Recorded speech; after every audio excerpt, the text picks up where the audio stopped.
नमस्कार, YouTube channel शिक्षालय में आप सभी का स्वागत है। मेरा नाम है रेणु यादव। इस लेक्चर में हम पढ़ेंगे कि डाईवेलेंट कैटायन क्या होते हैं। सबसे पहले तो डाईवेलेंट का मतलब समझ लीजिए। डाई का मतलब होता है दो और वेलेंट निकलकर आता है वैलेंसी शब्द से। ठीक है, वैलेंसी तो याद है ना, कोई एलिमेंट कितने इलेक्ट्रॉन देता है या लेता है अपने ऑक्टेट को कंप्लीट करने के लिए, वो डिसाइड करता है कि उसकी वैलेंसी क्या होगी। इस लेक्चर में हम सिर्फ देने वालों की बात करेंगे, यानी कोई एलिमेंट अगर अपना एक इलेक्ट्रॉन देता है तो उसकी वैलेंसी एक, दो इलेक्ट्रॉन देता है तो उसकी वैलेंसी दो, तीन इलेक्ट्रॉन देता है तो उसकी वैलेंसी तीन। देने वालों की बात क्यों कर रहे हैं? क्योंकि हम कैटायंस का जिक्र करेंगे और इस लेक्चर में हम पर्टिकुलरली उन एलिमेंट्स का जिक्र करेंगे जिन्होंने अपने दो इलेक्ट्रॉन दिए, किसी को भी दिए, वो हमारे लिए इंपॉर्टेंट नहीं है, पर अपने दो इलेक्ट्रॉन्स दे दिए खुद को स्टेबल करने के लिए, तो वो एलिमेंट्स बन जाते हैं आयंस और उन आयंस को हम कहते हैं डाईवेलेंट कैटायंस। कैटायन लिखना खास तौर से जरूरी है क्योंकि मैंने आपको पहले भी बताया था कि वैलेंसी के साथ हम माइनस या प्लस नहीं लगाते। दो इलेक्ट्रॉन देगा तब भी टू, दो इलेक्ट्रॉन लेगा तब भी टू, तो इसलिए हमें कैटायन या एनायन वर्ड का इस्तेमाल करना होता है। आइए आगे बढ़ते हैं। अब देखिए कुछ एग्जांपल्स ले लेते हैं। जैसे कि आपने मैग्नीशियम का जिक्र सुना होगा। मैग्नीशियम जिसका सिंबल है Mg, एटॉमिक नंबर है 12। 12 एटॉमिक नंबर मतलब कॉन्फ़िगरेशन हो गया 282। अब आप ही बताइए, किसी भी एटम को स्टेबिलिटी के लिए 8 इलेक्ट्रॉन चाहिए होते हैं। 8 का आधा 4 होता है तो वो शेयर करता है इलेक्ट्रॉन, पर 4 से भी कम है, 1 है, 2 है या 3 इलेक्ट्रॉन है तो वो अपने इलेक्ट्रॉन प्रेफर करता है कि दे दूं। तो मैग्नीशियम भी अपने ये जो आउटरमोस्ट शेल में 2 इलेक्ट्रॉन्स हैं इनको दे देगा। क्योंकि मैग्नीशियम 2 इलेक्ट्रॉन्स दे देगा तो मैग्नीशियम पर आ जाएगा 2 पॉजिटिव चार्ज। ठीक है, जैसा कि मैंने आपको बताया, वैलेंसी अगर आपसे पूछा जाए कि मैग्नीशियम की कितनी है तो आप 2 कहेंगे। वैलेंसी के साथ आप प्लस या माइनस नहीं लगाएंगे, प्लस या माइनस लगाएंगे आप इस चार्ज के साथ। ठीक है ना, जो आपने यहाँ पर लिखा है, सुपरस्क्रिप्ट में लिखा है। हमेशा चार्जेस सुपरस्क्रिप्ट में लिखे जाते हैं, सबस्क्रिप्ट में नहीं लिखे जाते, यानी ऊपर लिखे जाते हैं छोटे, नीचे नहीं लिखे जाते हैं। ठीक है ना, इसी के साइज का इसके बाजू में नहीं लिखना होता, ना इधर ना इधर, ऊपर लिखना होता है। चलो, तो ये तो हो गई मैग्नीशियम की कहानी। एक और कहानी सुन लेते हैं कैल्शियम की। चलिए, कैल्शियम की कहानी है। Calcium atomic number 20। ठीक, एटॉमिक नंबर 20 का मतलब 2 8 8 2, 8 और 8 16 17 18 20। अब आप देखिए ना, ये भी सेम उसी स्थिति में है जिसमें मैग्नीशियम था। 2 इलेक्ट्रॉन है आउटरमोस्ट शेल में तो ऑफ कोर्स इलेक्ट्रॉन्स दे देगा। किसको देगा वो हमारा मैटर नहीं है। अगर आप किताब में देखते हैं Ca ने 2 इलेक्ट्रॉन्स दिए तो वो Ca2 पॉजिटिव में कन्वर्ट हो गया। ये रिप्रेजेंटेशन डाईवेलेंट में पूछा नहीं जाएगा, करने की जरूरत भी नहीं है, आपको याद आ जाए इसलिए बता दिया। अदरवाइज तो आप सिर्फ Mg2 पॉजिटिव की जगह की तरह Ca2 पॉजिटिव भी दिखा सकते थे।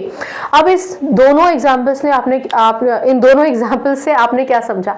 आपने समझा कि इन दोनों ही केसेस में आउटरमोस्ट शेल में सिर्फ 2 ही इलेक्ट्रॉन्स थे और उनको देने में ही भलाई थी ताकि अपना ऑक्टेट कंप्लीट किया जा सके। ये इलेक्ट्रॉन दे दिए, ऑक्टेट कंप्लीट। ये इलेक्ट्रॉन दे दिए तो 8 के साथ अपना स्टेबिलिटी आ गई। ठीक, चलो, तो ये हो गया आपका डाईवेलेंट कैटायन। कैटायन क्यों? क्योंकि इलेक्ट्रॉन्स देने वाला हमेशा कैटायन ही होता है। एक और चीज याद रखिए, ये मैग्नीशियम एटम था, ये मैग्नीशियम आयन है। ये कैल्शियम एटम था, ये हो गया आपका कैल्शियम आयन। यानी किसी भी एलिमेंट के पास जब आप चार्ज देखते हैं तो उसको एलिमेंट नहीं कहेंगे, एटम भी नहीं कहेंगे, आयन के नाम से डिनोट करेंगे। पॉजिटिव चार्ज मतलब कैटायन। चलिए अब मुद्दे पर आते हैं। डाईवेलेंट कैटायन के बहुत सारे एग्जांपल्स हैं, कुछ एग्जांपल्स हम समझ लेते हैं। देखिए, मैग्नीशियम तो हम डिस्कस कर ही चुके हैं, तो चलिए पहला हो गया हमारा मैग्नीशियम आयन। आपसे पूछा जा सकता है कि डाईवेलेंट कैटायन के एग्जाम्पल बताइए। चलो, इसके बाद कैल्शियम आयन Ca2 पॉजिटिव। बहुत सारे एग्जांपल्स हैं, जैसे कि बेरियम आयन आपसे पूछा जा सकता है, Ba2 पॉजिटिव। जैसे कि जिंक आयन, ठीक है, ये भी होता है Zn2 पॉजिटिव। अब आप सब में 2 पॉजिटिव देख रहे हैं, इसका मतलब इन सारे एलिमेंट्स में कितने भी शेल रहे हो उससे फर्क नहीं है, इन सब ने अपने 2-2 इलेक्ट्रॉन्स दिए हैं। अब एक बहुत प्यारा केस डिस्कस करते हैं हम कॉपर। चलो हम कॉपर सेकेंड आयन, इसको आप रिप्रेजेंट करते हैं Cu2 पॉजिटिव में। जब मैं आपको मोनोवेलेंट कैटायन समझा रही थी तब मैंने आपको बताया था कि कुछ ऐसे एलिमेंट्स होते हैं जो वेरिएबल वैलेंसी शो करते हैं, यानी उनकी वैलेंसी एक भी हो सकती है या दो भी हो सकती है। ठीक, जैसे कॉपर के केस में ये मोनोवैलेंट में भी हमने पढ़ा था और अब डाइवैलेंट में भी पढ़ रहे हैं। क्या रीजन होता है, क्यों वेरिएबल वैलेंसी होती है, अभी नहीं, 9th में नहीं समझना, 11th का कॉन्सेप्ट है, 11th में समझिएगा। अभी फिलहाल ये याद रखिए कि इस Cu2 पॉजिटिव को लिखने के लिए आपको कॉपर ब्रैकेट में रोमन में सेकेंड और फिर आयन लिखना पड़ेगा, या फिर आप इसी को कहते हैं क्यूप्रिक आयन।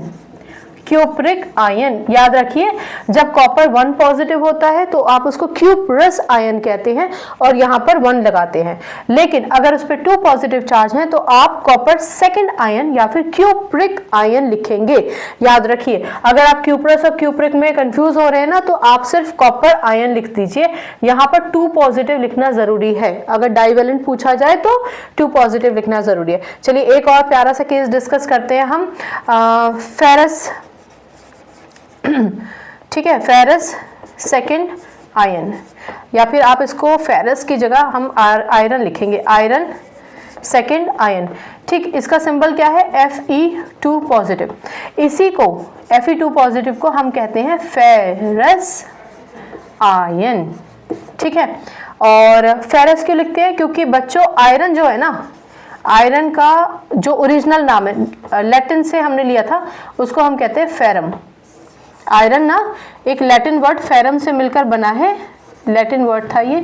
पूछा नहीं जाएगा आपसे ये सवाल कि आयरन को फेरम Fe से क्यों डिनोट करते हैं, कॉपर को Cu से डिनोट करते हैं, जिंक को Zn से डिनोट करते हैं इनिशियल से, तो आयरन को जो I से शुरू होता है उसको Fe से क्यों रिप्रेजेंट कर रहे हैं, तो ऐसे जनरल नॉलेज के लिए बता दिया, क्योंकि आयरन एक लैटिन वर्ड फेरम से निकल कर आया है, इसलिए आयरन का सिंबल हो जाता है Fe। वापस लेक्चर में आ जाइए, देखिए आयरन सेकेंड आयन को हम Fe2 पॉजिटिव से ऑब्वियसली शो करेंगे क्योंकि इसके आउटरमोस्ट शेल में ये अपने 2 इलेक्ट्रॉन देता है, लेकिन हम इसको फेरस कह रहे हैं।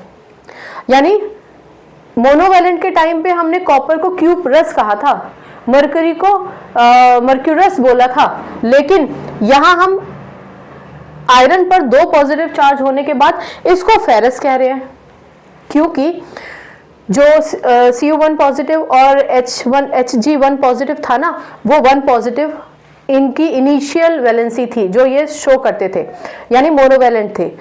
इनिशियल था तो आप ऐसे याद रखिए, उसकी इनिशियल थी इसलिए क्यूप्रस कहा था। ये आयरन की इनिशियल वैलेंसी है इसलिए हम इसको फेरस बोलेंगे। आयरन अब आप ट्राइवेलेंट में भी पढ़ेंगे, यानी आयरन Fe2 पॉजिटिव और Fe3 पॉजिटिव स्टेट में अकर करता है, तो जो इनिशियल वैलेंसी है उसको आप फेरस नाम से ही जानेंगे। जो सेकेंड टाइम अगर आप उसको पढ़ते हैं, जैसे कॉपर के केस में पहले पढ़ा तो क्यूप्रस था, अब पढ़ा तो क्यूप्रिक है, क्योंकि पहले पॉजिटिव सिर्फ 1 चार्ज था और यहाँ पर 2 पॉजिटिव चार्ज है। ये आयरन के लिए इनिशियल वैलेंसी है इसलिए आप उसको फेरस के नाम से जानेंगे। ये सिर्फ एक ट्रिक है याद रखने के लिए, अगर आप बिना ट्रिक के याद रख सकते हैं तो बहुत ही बढ़िया बात है, राइट। तो ये जितने भी आपके एलिमेंट्स हैं, अब वो एलिमेंट्स नहीं बचे हैं, वो आयंस हो गए हैं। उन सब पर आप देख पा रहे हैं कि 2 पॉजिटिव चार्ज है। ये चार्ज लगाना बहुत ज्यादा जरूरी है।